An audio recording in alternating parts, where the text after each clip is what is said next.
Supply chain risk pulling management. तो चलिए शुरू करते हैं। इस वीडियो में हम सप्लाई चेन में रिस्क पुलिंग मैनेजमेंट किस तरह किया जाता है या फिर एक कॉन्सेप्ट क्या है करके हम समझेंगे। तो रिस्क पुलिंग मैनेजमेंट यानी कि क्या।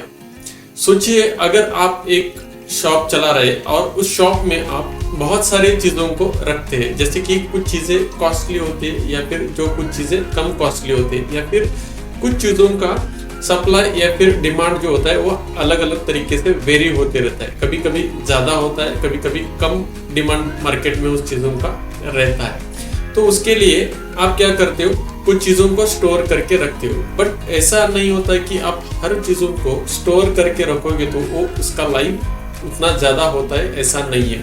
कभी कभी चीज़ें खराब हो जाती है या फिर कॉस्टली होने की वजह से आप उनको स्टोर करके नहीं रखा जा सकता है। तो ये अलग अलग प्रॉब्लम्स जो है स्टोर्स के साथ आ जाते हैं। तो उसी के लिए एक वेयर हाउस या नियर बाय जब भी कभी एक बहुत सारे शॉप्स एक एरिया में होते हैं या फिर पर्टिकुलर लोकेशंस में या फिर एक बाउंड्रीज में होते हैं, तो उन सभी को मैनेज करने के लिए एक नियर बाय वेयर हाउस होता है। तो वहाँ चीज़ों को ज़्यादा से ज़्यादा स्टोर किया जाता है। जब भी किसी शॉप में अगर डिमांड ज़्यादा हो जाता है तो वहाँ पर उन चीज़ों को सप्लाई किया जाता है, और जब भी कभी एक जगह पर कम हो जाता है तो वहाँ पर कम सप्लाई किया जाता है। तो इसकी वजह से हम प्रॉपरली मटेरियल को मैनेज किया जा सकता है, या फिर आप जहाँ पर रिक्वायरमेंट वहाँ पर सप्लाई कर सकते हो। तो इसी को ही सप्लाई चेन मैनेजमेंट या फिर रिस्क पुलिंग ऐसे कहा जाता है। इसकी वजह से जो भी एक रिटेल आउटलेट्स है वहाँ पर कभी